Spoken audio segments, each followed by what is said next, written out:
Tudo bem, gente? Bem, gente, a gente volta aqui, tá, para tentar agora fazer um resumo do pensamento do Karl Marx, tá? Na aula passada, que já disponibilizei para vocês, eu fiz um resumo, um apanhado geral sobre o pensamento do Durkheim, do Emile Durkheim. Agora eu vou fazer com Karl Marx, né?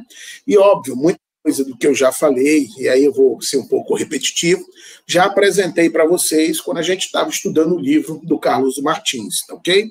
Mas aí, né, esse resumo geral vai ajudar vocês a fazerem a prova do dia 18, tá? Justamente porque na prova a gente vai cobrar o pensamento do Durkheim, o pensamento do Marx e o pensamento do Max Weber.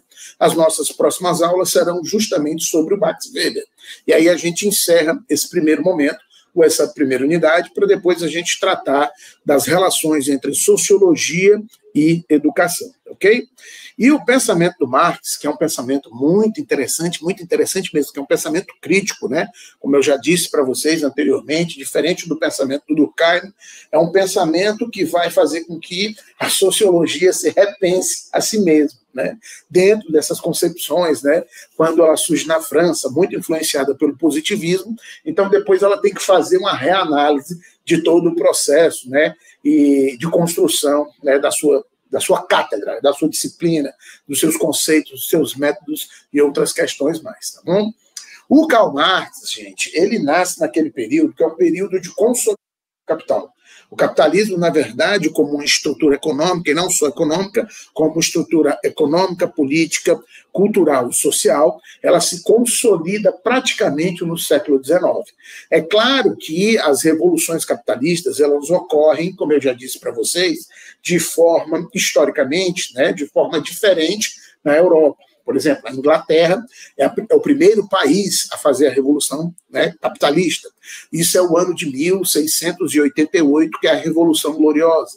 E logo depois ela faz a Revolução Industrial em 1750. Já a Revolução Capitalista na França, que é a Revolução Francesa, ela só ocorre, por exemplo, um século depois da Revolução Inglesa. Isso já é o ano de 1789. E na Alemanha, observe, porque o Karl Marx ele vai nascer na Alemanha, tá? Ele nasce na Alemanha e, consequentemente, na Alemanha as coisas acontecem um pouco diferente, tá? Não é da mesma forma como na França e não foi da mesma forma como na Inglaterra. Tanto é, só para que vocês tenham uma ideia, tá? A Alemanha, no século XIX, ainda estava se consolidando como um país, ou seja, como um Estado-nação. A Alemanha ainda era, né, um território cheio de principados, cheio de províncias, tá? Não era um país constituído, não era um país formado. Tanto a Alemanha como a Itália, né, só vão se constituir como nações soberanas, ou estados-nação, né, como a França, ou mesmo como a Inglaterra, somente no século XIX, no século, né, em que o Karl Marx vai viver.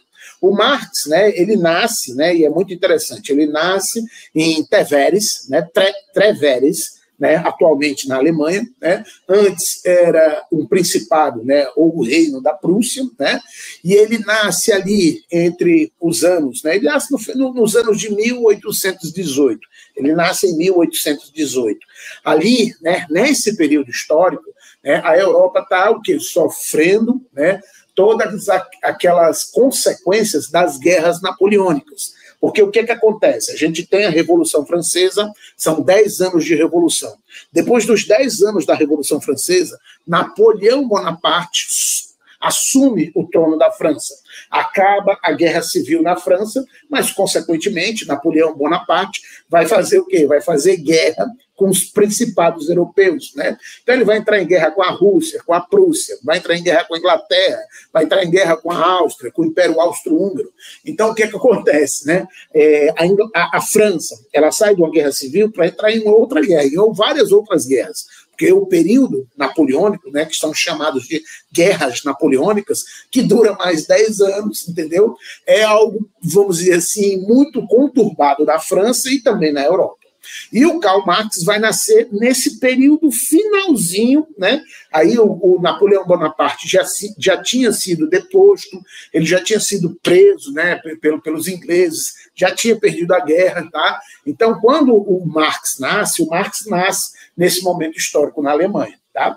E o Marx, né, vive todo o século XIX, que é o período de consolidação, né, do capitalismo na Europa, e vai morrer em 1883. O interessante é que o Marx, por exemplo, ele nasce na Alemanha, tá? Mas aí, veja, né, ele vai ser perseguido na Alemanha por causa das suas ideias, aí vai fugir para a França, aí na França ele também vai ser perseguido e expulso da França, aí vai fugir para a Inglaterra, e ele termina os últimos anos da vida dele em solo inglês, e é nesse período dos 20 anos que ele vai escrever, né, O Capital, que é o grande livro, né, teórico do Marx, né? O Marx possui inúmeros livros, né? Por exemplo, o Manifesto Comunista, que está disponibilizado para vocês na Biblioteca da Disciplina. Ele é um livro da juventude de Marx, né? Marx publica esse livro em 1848. É a chamada Primavera dos Povos, né? Estava tendo revoluções proletárias, revoluções, entendeu? Em toda a Europa, em todos os países europeus, nesse momento histórico de 1848. Mas os livros mais importantes do Marx são publicados posteriormente, e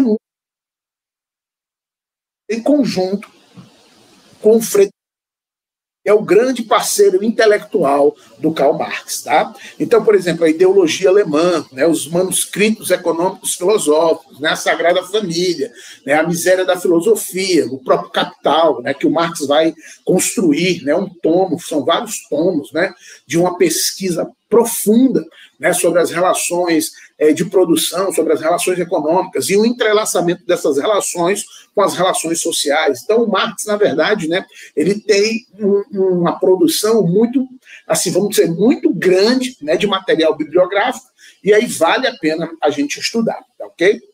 Nesse slide, né, que eu estou mostrando para vocês, a gente tem uma frase bastante conhecida, porque a gente já repetiu essa frase. Essa frase está no Manifesto Comunista, nesse livro que está disponível para vocês na biblioteca. Então, vejam, né? A história da sociedade né, a história da sociedade até os nossos dias é a história da luta de classes, né? Então, a gente já viu anteriormente que o Marx, tá, ele vai pensar o desenvolvimento das sociedades dentro desse confronto, dentro dessa dialética, né, que não é só uma dialética teórica, como a gente já viu anteriormente, como pensava Hegel, mas é uma dialética materialista, uma dialética em que os conflitos e as ações e as ideias, entendeu? Elas se confrontam dentro de uma realidade social, que é uma realidade sangrenta, é uma realidade de derramamento de sangue e outras questões mais, tá? Vocês vão ver isso claramente, né, no Manifesto Comunista, né, no primeiro capítulo do Manifesto, a gente já encontra essa frase clássica do Karl Marx, tá? Uma outra frase clássica também é essa que vocês vão encontrar, né, aqui do lado. Essa frase já foi publicada no livro A Ideologia Alemã, tá? Então, a ideologia alemã, vocês encontram esses fragmentos, esse fragmento, né? As ideias dominantes numa época nunca passaram das ideias da classe dominante, tá? Então, é Marx afirmando e dizendo, entendeu? Que os processos de dominação, eles são processos que ocorrem desde os processos produtivos, economicamente falando, e não só economicamente falando, mas aí vocês vão ver exatamente, né, o porquê do Marx ser um materialista, né, e a gente vai ver essa realidade muito clara nesses slides, e aí a gente percebe como o Marx faz uma ligação entre os processos produtivos e o desenvolvimento dos sistemas simbólicos das sociedades, tá? Um outro fragmento muito interessante dos manuscritos econômicos filosóficos, eu vou disponibilizar esse livro também para vocês na biblioteca, né? E aí vocês ficam à vontade para lerem, né, caso tenham interesse, tá? É um livro muito interessante. Leiam o que o Marx vai escrever, entendeu? Nos manuscritos econômicos filosóficos, na página 80 desse livro, né, que eu vou disponibilizar para vocês, que foi publicado pela Boitempo em 2010. Vejam, o trabalhador é tanto mais pobre quanto mais riqueza produz. Quanto mais cresce sua produção em potência e em volume. O trabalhador converte-se numa mercadoria tanto mais barata quanto mais mercadorias produz. A desvalorização do mundo humano cresce na razão direta da valorização do mundo das coisas. O trabalho não apenas produz mercadorias, produz também a si mesmo e ao operário como mercadoria. E justamente em que produz mercadorias em geral. Tá? Então, observem como Marx, né, já traz para a gente uma análise muito criteriosa, né, de uma relação em que ele coloca o próprio trabalhador como uma espécie de mercadoria dentro das relações capitalistas. Vejam, tá?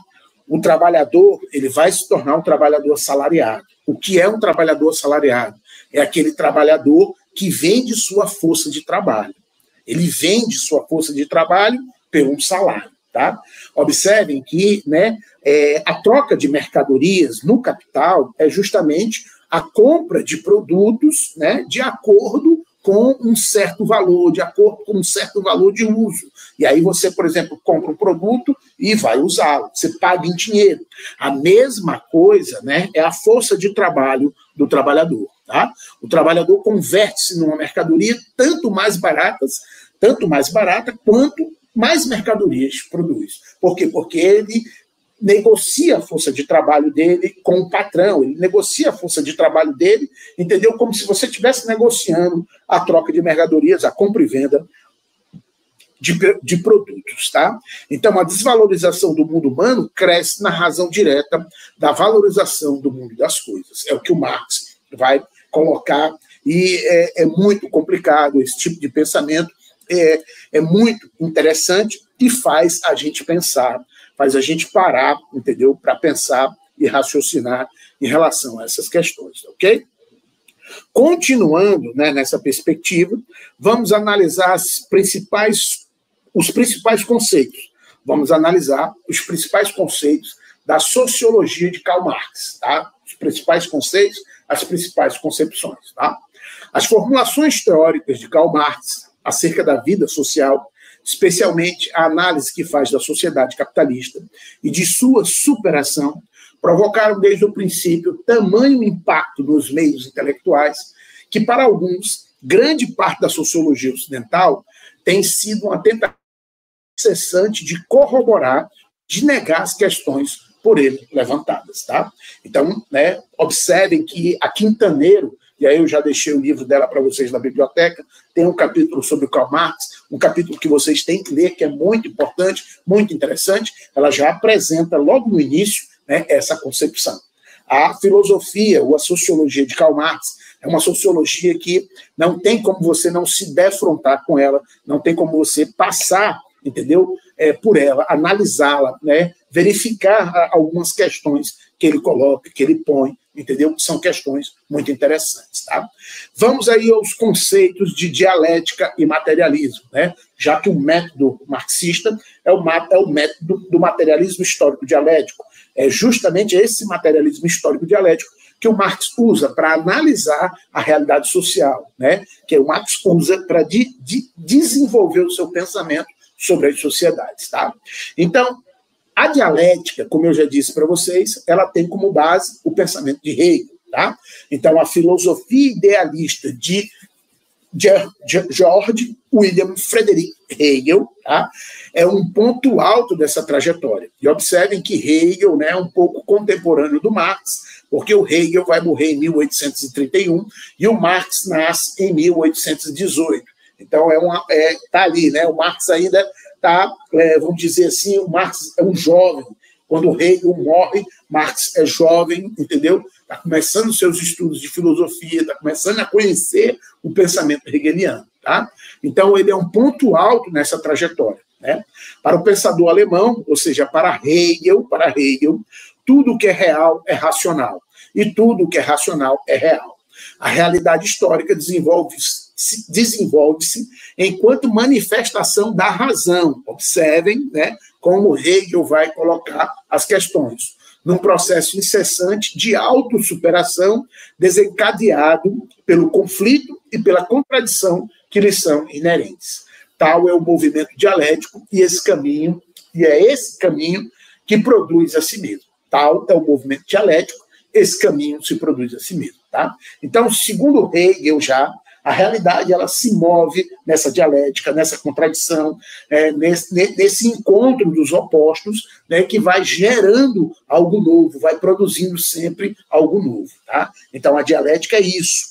E, consequentemente, para Hegel, né, essa dialética ela é movida pelo pensamento, é movida pela manifestação da razão, e aí o Hegel, por exemplo, enxerga isso na história.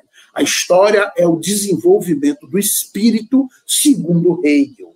E é o que o Marx, por exemplo, depois vai criticar. O Marx, na verdade, ele vai, peraí, não é assim não, entendeu? Não é esse espírito, não. São os homens que fazem essa história, vai dizer Karl Marx. Né? Então, vamos lá, continuando agora, e ver um pouquinho sobre o materialismo, né? Porque o Marx, ele é influenciado tanto pelo Hegel como pelo Feuerbach, como eu disse já para vocês nas aulas anteriores. Tá? Então, na passagem do idealismo para o materialismo dialético, e aí vejam, né? Ludwig Feuerbach, e aí Feuerbach, contemporâneo de Karl Marx, observem que o Feuerbach vai morrer em 1870. Então, o Feuerbach está vivo, enquanto que o Marx também está vivo. E o Feuerbach vai desenvolver o seu pensamento materialista, e um dos livros principais do Feuerbach é A Essência do Cristianismo. Nesse livro, vocês encontram as ideias do materialismo dialético do Feuerbach, baseado em Hegel, mas se distanciando dessa ideia de espírito da história. Feuerbach vai se distanciar dessa ideia, né, do espírito que move o desenvolvimento da história. Tá? Então, vejam, Feuerbach, hegeliano de esquerda, foi uma figura-chave.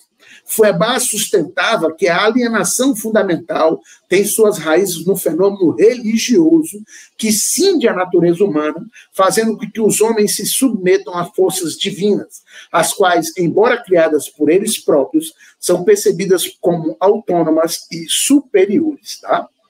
Então, observe que, para Feuerbach, né, é o fenômeno religioso que cria, entendeu, toda essa realidade de distinção e alienação que nós temos, que nós estamos inseridos. Tá?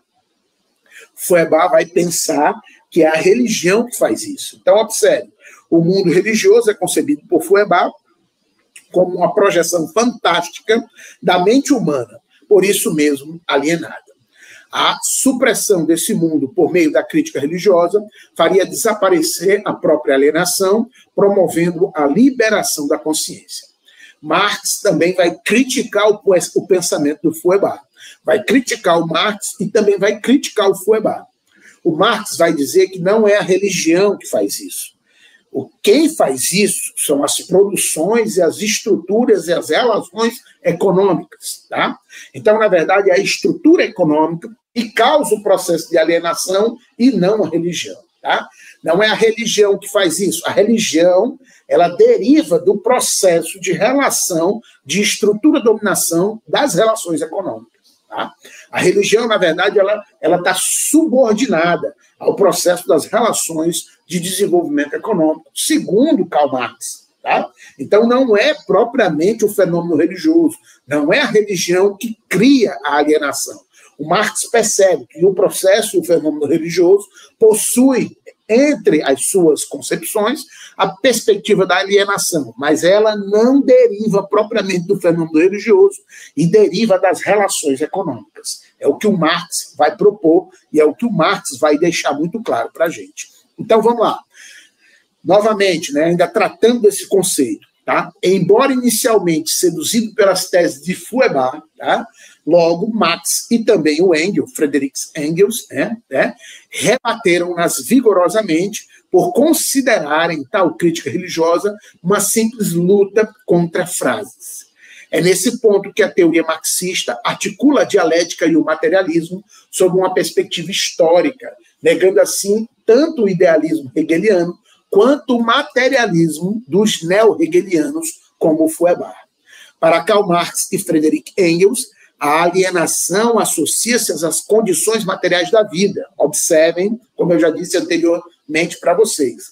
A alienação associa-se às condições materiais de vida, e somente a transformação do processo de vida real, por meio da ação política, poderia extingui-las, tá? Então, vou repetir aqui para vocês, tá? A alienação não é e não deriva dos fenômenos ou do fenômeno religioso, pensava Feuerbach. A alienação deriva das condições materiais de vida. Segundo Karl Marx, né, todos nós, temos necessidades que são as necessidades vitais. Nós não fazemos absolutamente nada. Nós não temos absolutamente nada se antes a gente não se alimentar, se antes a gente não se abrigar, se antes a gente não sobreviver, tá? Bem, gente, essa ideia, essa concepção é muito interessante, mas a gente vai ter que parar aqui para não ficar um vídeo muito grande e a gente volta na próxima aula para continuar essa história do materialismo histórico dialético. Valeu? Um abraço aí, galera.